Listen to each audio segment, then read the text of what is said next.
Hello, everyone, and welcome to the Graduate Student Association program on maximizing your LinkedIn profile. I'd like to welcome our special guests this evening, beginning with Philip Brown, who is a 2020 graduate of the Doctorate of Business Administration program at Hood College and President and CEO of Phoenix Meccano. I'd like to thank Keisha Sykes, a 1997 graduate of Hood College, who is Senior VP, Head of Conduct Management Governance for Wells Fargo. Kelly Greenwald, class of 1986, who is the Hood College Director of Alumni and Constituent Engagement, and Mason Cavalier, class of 2019, and Hood College Media Coordinator. For our program this evening, we're asking each guest to share their tips and professional advice on how to use LinkedIn to maximize your profile, to maximize your presence, and to become a maximum networker on the program. So with that, I'm going to unmute our speakers.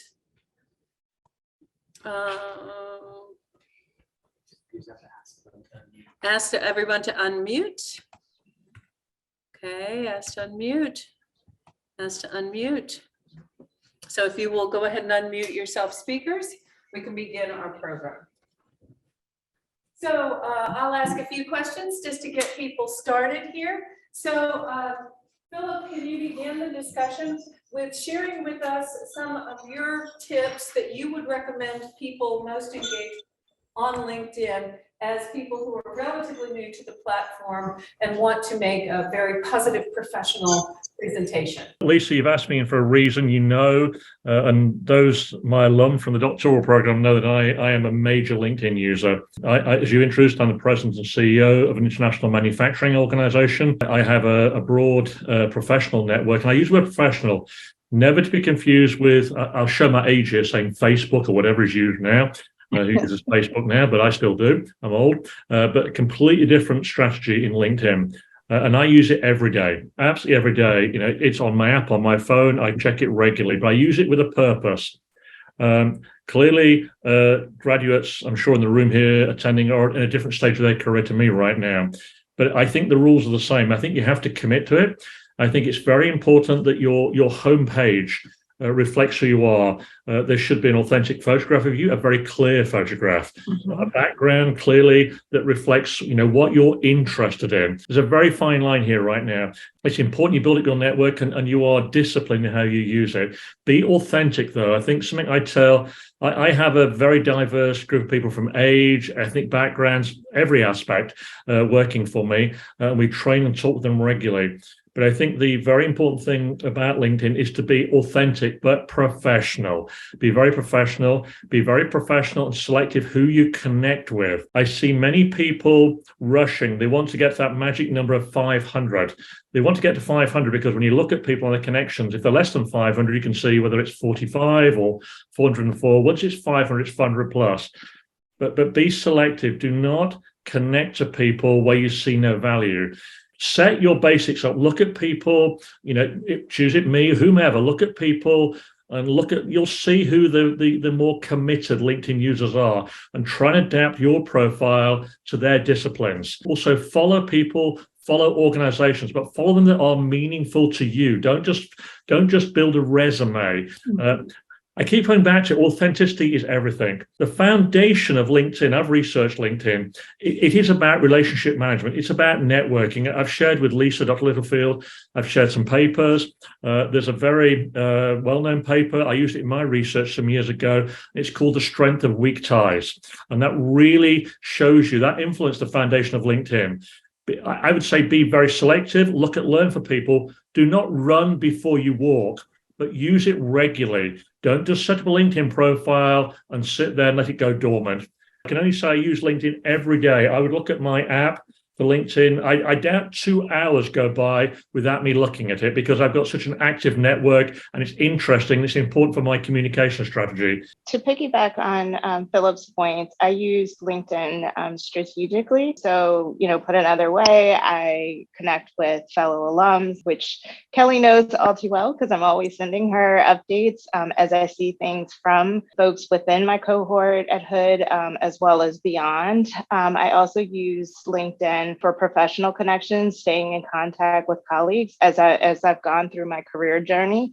I also, to Philip's point, in terms of, value add, if there's someone that I either had an informal or formal mentorship or who was a part of my leadership vertical, I'm always cognizant to connect with those folks because one of the great things about LinkedIn is a lot of people, and my current role is an example of that, where someone that I had connected with when I was at American Express, when she came over to Wells Fargo and was looking for someone to fill a spot on her senior leadership team, she reached out because, she checked her LinkedIn network to see, who had governance expertise. The other thing that I would say with regards to LinkedIn is to also think of it as kind of your virtual resume, but also as your calling card or business card, because most companies are not giving out business cards anymore.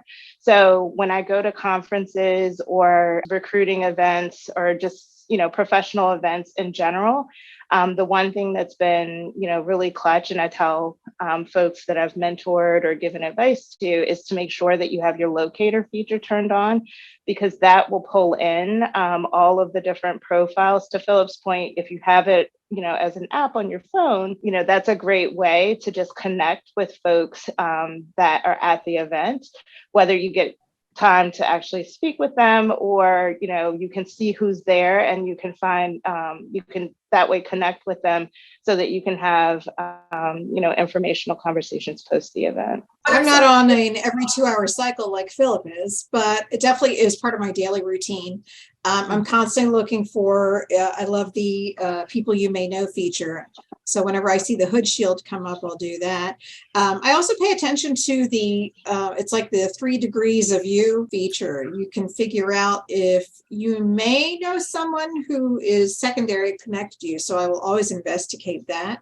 And I don't use the app as much just because I'm in the office more than anything. However, yesterday I went to a alumni consortium, a Baltimore alumni professionals consortium, and I walked in and picked up my name tag. I don't know if you can see this, but that is my QR code to my LinkedIn profile. And as we learned I forget whatever activity we were doing with you, Lisa, where we had the kids scan QR codes.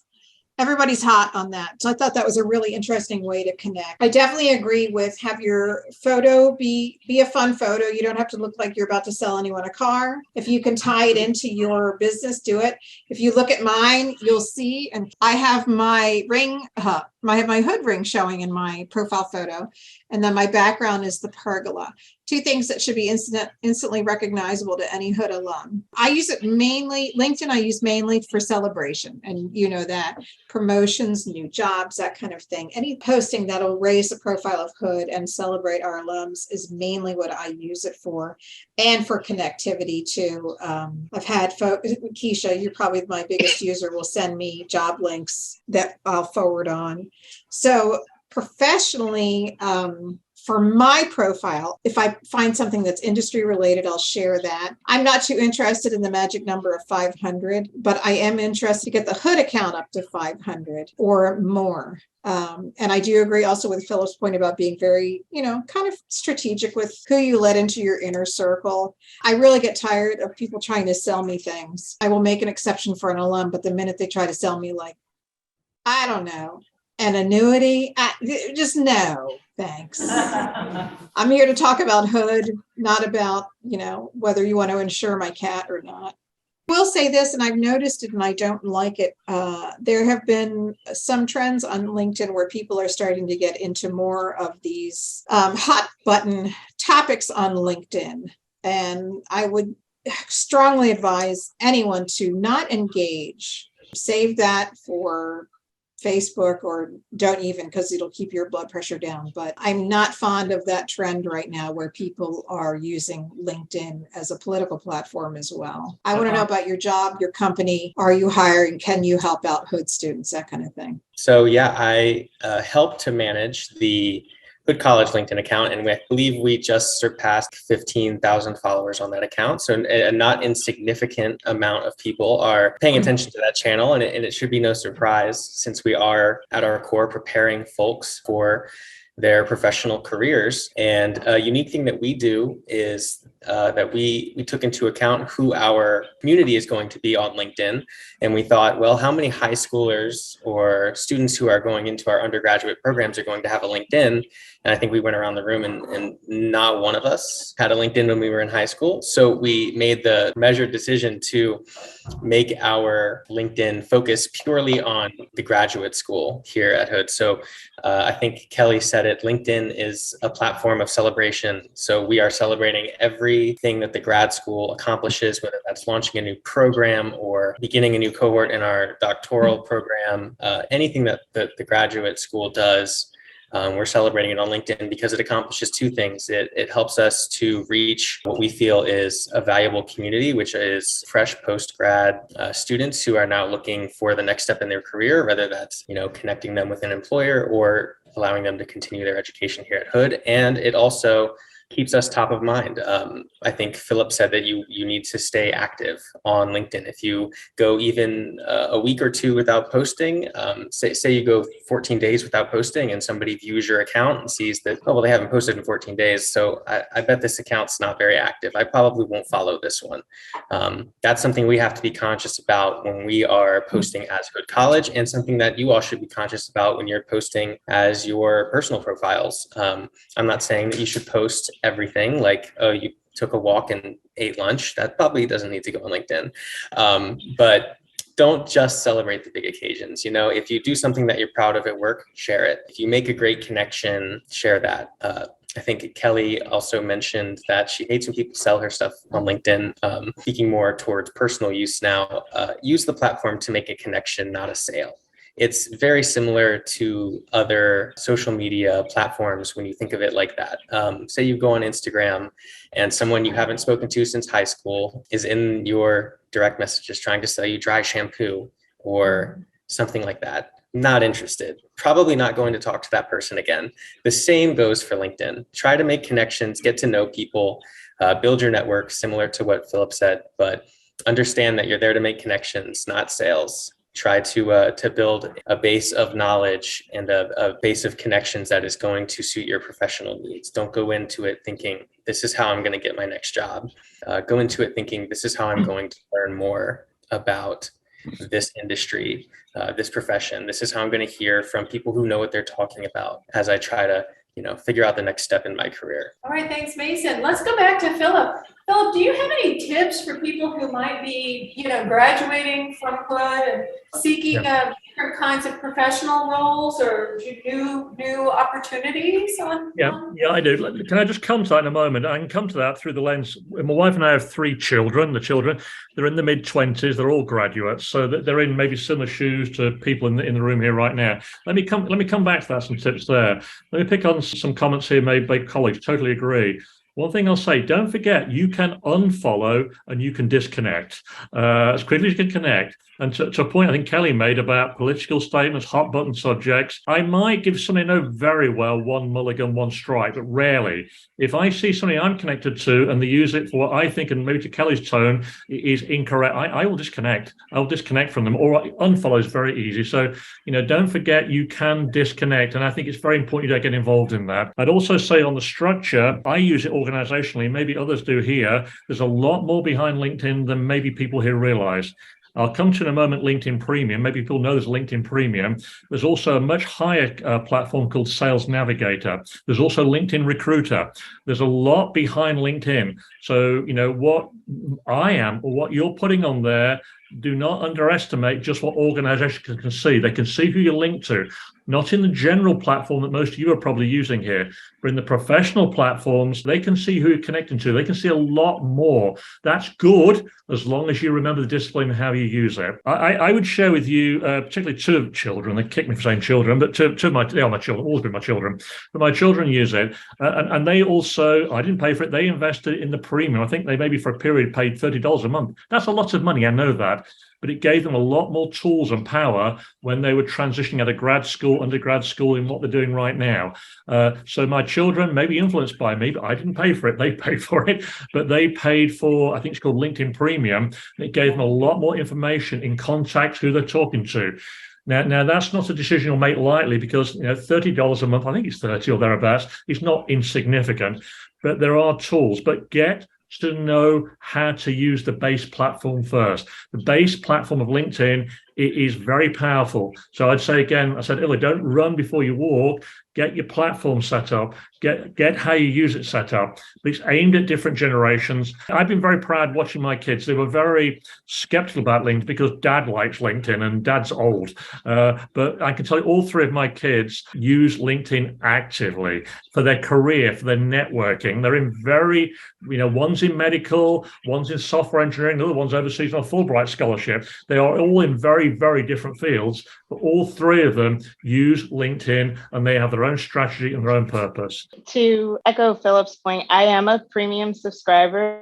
I started out as a non-premium, but as I've been going through my career journey, I just felt like it was beneficial because LinkedIn has a lot of free courses. Some of them are hard skills, like, effective negotiating, but then there's a host of courses that you can take that are great for building soft skills, like demonstrating strategic and critical thinking, having effective and strategic presentations, things like that. So, as you're thinking about your career or some of the skill sets that you're going to need, LinkedIn is a phenomenal resource for that. And if you have the $30 a month premium subscription, it opens up even more courses. But even at the base model, there's a number of free courses that have been great. And like so much so, my husband, who is a very heavy user of LinkedIn, like for the team that he leads, he's actually used LinkedIn courses to support the team's professional development. The other thing that I would add is going back to the authenticity and strategic networking. It's a great way if you are thoughtful in how you construct your network and you're following people and, maybe you don't have time to be on it every day, but when you do notice that someone got a promotion or someone posted something provocative, it lends itself to being a natural way and an authentic way. I know a lot of people feel like, networking, I'm not great at it because I don't feel like I'm myself, or I feel like it's being kind of fake. But with LinkedIn and having, a profile set up and being active on it, it lends itself to natural, authentic connecting. And I'll give a prime example.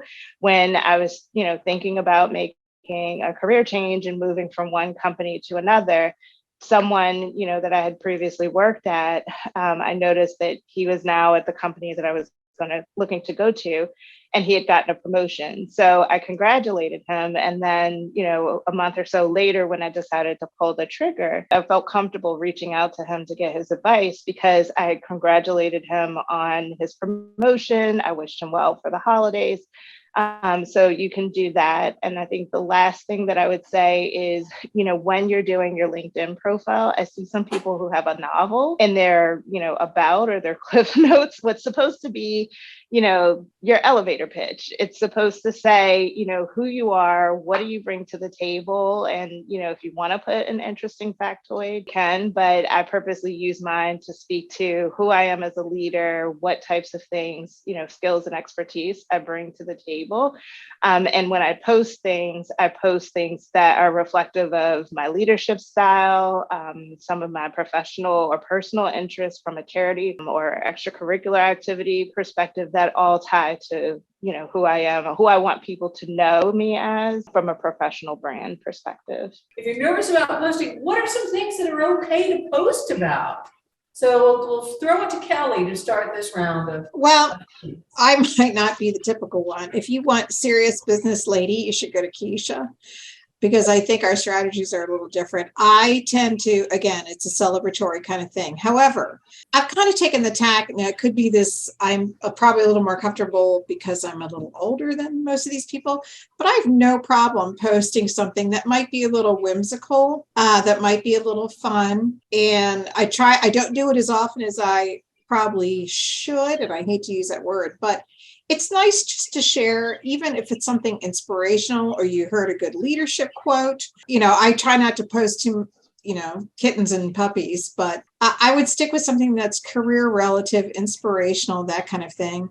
If you read about a company that was doing something pretty cool, share that. It doesn't even have to be related to your industry, because for the most part, everything there, it's a large Venn diagram out there. Unless you're literally talking about how to install a fender on a 2020 Prius or something, there's not many things that can't be translated from one industry to another. Having said that, don't be afraid to explore industries that seem interesting to you. I have a friend who works for, I think it's Konica Color, and granted, we're friends, but when he posts his industry stuff, I love reading it. Why? Because I love color. Color is a part of everyone's life, and there's no reason why you can't, lean over the fence to your neighbor and say, I like your shrub. I've never seen that shrub before. Have fun with it. Here's why. Again, you never know that an insightful comment you might strike a potential employer going, well, you know what? They're in higher education right now, but they really seem to understand and enjoy the color industry. You know what I mean? So don't be afraid to enjoy the platform and learn, and don't be so dialed in on strategic moves that it seems like you're taking on another job. Try to enjoy the platform for what it is. You'll learn different things about different people and industries and companies that way. It's a good way too. I tend to follow my values a lot, and it's a good way to learn about a company. Yeah, that by the way, your company is amazing. I have looked up Phoenix Meccano too, and it's a good way to find out if you're giving your money, your hard-earned dollar, to a company that aligns with your values too. For instance, I think Costco is an amazing company. And that, my opinion, is based solely on how they treat their employees, their hiring practices, their pay scales.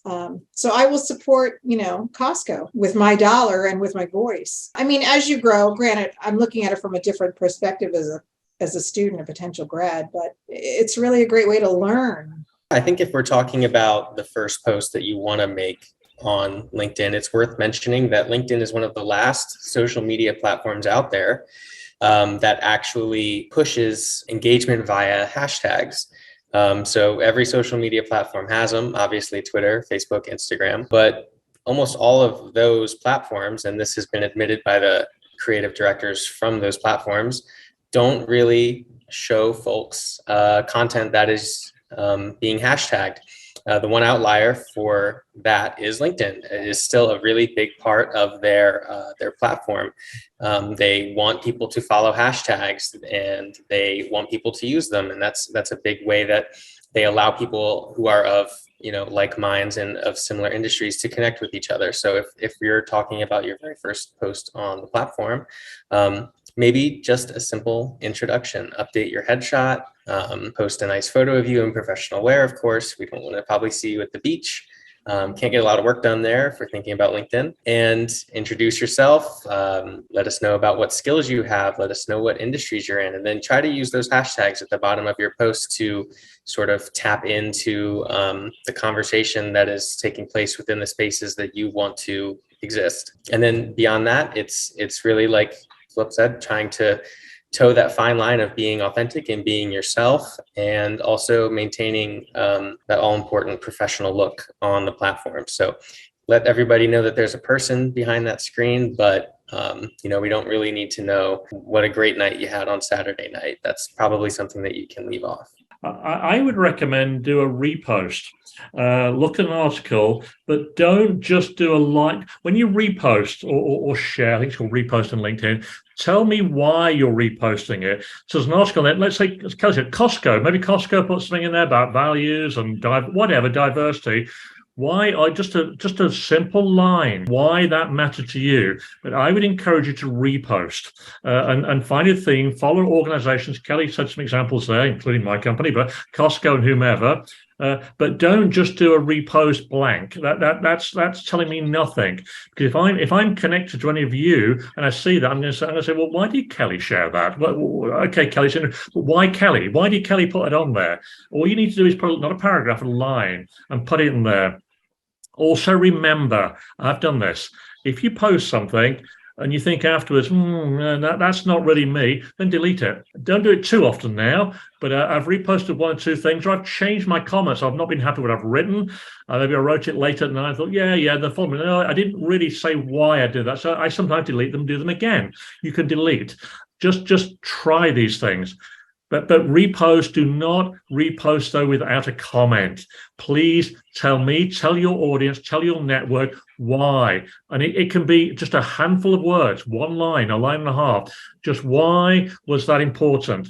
And again, I think my colleagues here put on it, we keep coming back to authenticity. It's about value, it's about ethics. I've led for many, many years, for 30 years, an industrial engineering company. We sell tangible products. You won't see those on my LinkedIn page.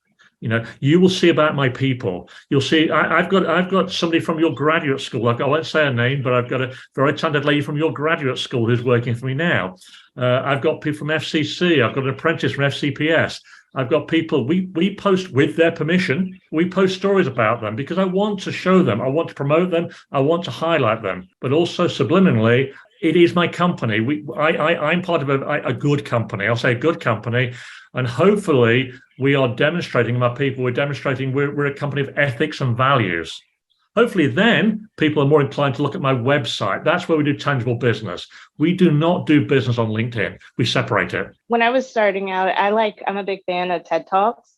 So if I see a TED Talk that I thought was, thought-provoking or really informative or just, a good inspirational reminder, you could use that as your first post.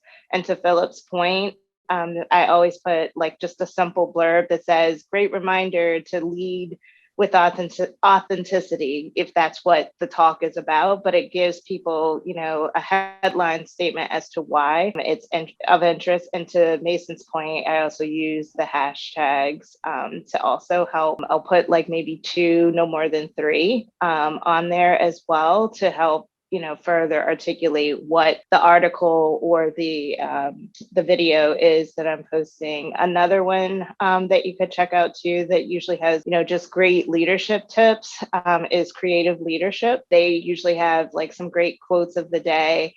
Forbes also has great quotes of the day that you could use to help get yourself started without having to, and it's safe. You're not getting into any political leanings or things like that. Because people do judge. The last thing that I would add is also using your network to validate your skills. So within the profile, there's a section where, if you've worked with someone and you list out that you are great at, governance, designing and implementing governance frameworks. Someone who has worked with you, if you could get, some folks to say a few words about their experience in working with you, whether it's on a project as a student or, at an internship, that's also a great way to they can serve as references. So when LinkedIn recruiters are looking or someone's going through LinkedIn to find potential candidates, it's always helpful to see that as well. So final words of wisdom. I'll go one more time through the panel here. Kelly, one last in a nutshell. What's a final word of wisdom? Use often, be positive. You never know who you're going to connect with, and be professional. This is a professional platform. Let yourself show for sure. I think commit to it, commit. And again, I come back to, but it's overlapping what Kelly said, authenticity. Be yourself. be a person, but remember it's professional. Don't be stiff, don't be wooden. Show your character, show who you are as a person, but remind yourself it is a professional network. There's a nuance there, but find it and look at other people, how they use it, people that you admire and respect. We're running out of words of wisdom now. You guys have really knocked it out of the park here. Yeah, be yourself, be authentic. It is a time investment, like you just said, Philip, and definitely use the tools that the platform provides for you. If they're rolling out, new tools to connect with new people, be the first one to use those. Whatever the platform gives you, use it. Don't be afraid to use the network as you're going through your career journey to have coffee chats with folks. I can't tell you the number of times I've been pleasantly surprised where a student, not necessarily at Hood, has reached out to say, hey, I was thinking about careers and governance, but I don't quite really know what that means. Would you mind, spending a few moments with me to talk to me about it? Someone that I mentor who is an undergrad and wants to major in or wants to a career in investment banking, but he didn't really quite know what that entailed. We talked through a strategy where in just a succinct email to let people know that, hey, I'm a sophomore as I'm looking to declare my major, would really like to understand, what path did you take? What major did you major in and why? Would you mind speaking with me for 15 minutes? And he got 3 people who were all willing to speak with him and share their insights in the different investment banking track that he was looking to learn more about. So I can't stress that enough to just use it, because what's the worst that can happen? Someone doesn't, isn't active or doesn't have time and they say no or don't respond. Okay, well, for every person that doesn't, there's usually 2 to 3 more who will. Thank you so much. You've been a really wonderful guest panel this evening. Thanks very much for joining us, Mason in person, Keisha, Philip, and Kelly virtually. We really appreciate all the learning we had here tonight. Let's give them. Thank you for having us, Lisa. This is fun. Thank you. All right, we'll do it again. All right. Have a great evening, everyone. Okay, bye-bye. Bye. Bye. Bye.